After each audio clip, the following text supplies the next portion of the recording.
O tree of life, where do you come from as you fill me each year? Me, just a tiny leaf, with the spirit of a new existence. You charge through my veins with such joy. You fill me with heavenly delight. You create in me the energy to grow and be strong and full of purpose. I know my uncertain future, and I know of progress too, for I know you will give me the joy of fruiting, but before that, you will give me the winds of despair, then the clouds of uncertainty, followed by the heat of sun of truth, in that all things are renewed, for all things are regenerated. Then you will take away my fruit and my beauty.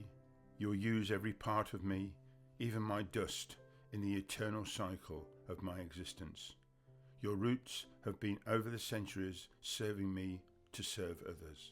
But, oh, tree of my life, where do you come from? So deep are your roots, yet from the darkness you shed the light of hope everywhere.